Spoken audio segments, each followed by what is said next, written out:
En estos breves minutos yo quisiera colocar los acentos en lo que se ha significado la Convención sobre los Derechos de las Personas con Discapacidad como aquel eje que determina el cambio de paradigma de lo que fue el modelo médico asistencial y que imagino que la mayoría de los presentes conoce. Con las normas uniformes se opera el primer cambio con estatus de resolución internacional, pero no de tratado, donde se reconoce ya la calidad de las personas con discapacidad como sujetos de derecho. Es por eso que luego de la proclamación de las normas uniformes en el año 1993, el Movimiento Internacional de las Personas con Discapacidad,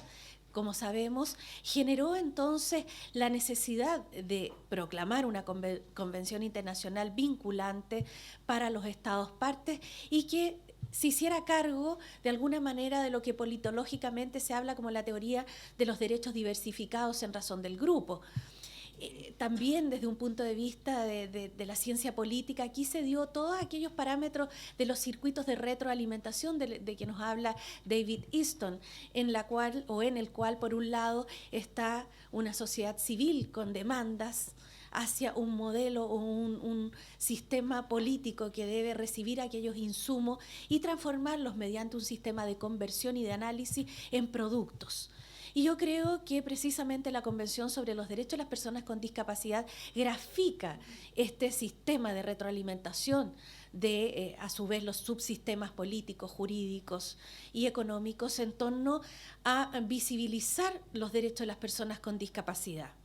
Siguiendo análogo modelo, la Convención entonces nos da este nuevo modelo del sujeto de derecho que nos habla de estas deficiencias físicas, intelectuales, mentales o sensoriales y que dice a largo plazo, al interactuar con diversas barreras, elementos contextuales, ¿no es cierto?, produce efectos en la participación plena y efectiva en la sociedad.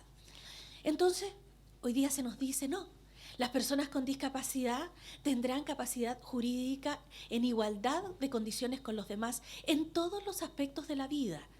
Y esto implica reconocer una segunda fase de la capacidad jurídica, cuál es la de ejercicio, de obrar, de actuar legal o de hecho,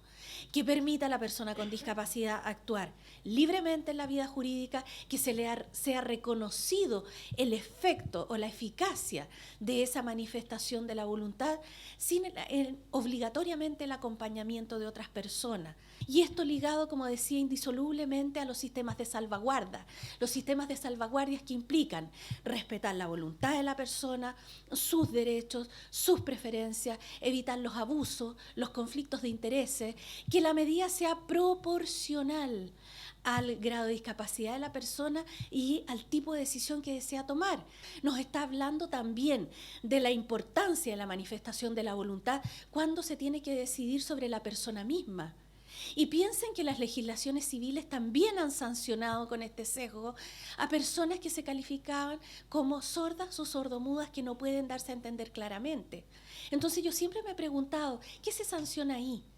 La imposibilidad de la persona de poder manifestar una voluntad clara y precisa que sí está en su interior, o la imposibilidad del medio de poder entender a este particular manifestante en que hoy día está claro que tiene códigos de comunicación particulares y efectivos como los que estamos viendo acá a través de Alejandro Ibacache, que facilita esta comunicación, esta interacción. Y se habla en la Convención de todas las facilidades para el ejercicio del derecho a voto, venciendo la alta abstención que históricamente han tenido las personas con discapacidad para este ejercicio. Y se nos habla incluso del voto asistido, que afortunadamente está reconocido en nuestro país. Y también la posibilidad de que las personas con discapacidad actúen en la vida política también como candidatos, como actores importantes en la vida política.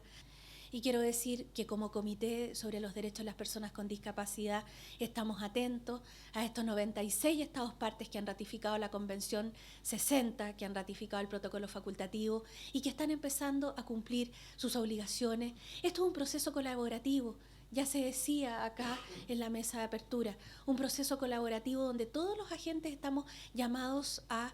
contribuir. Y en ese mismo marco es que el Comité sobre los Derechos de las Personas con Discapacidad ha entendido este proceso y ha entendido entonces que en la recepción de informe de los Estados partes, en donde se ha proveído, y lo dice la Convención, se recoja las opiniones y las consideraciones de la sociedad civil.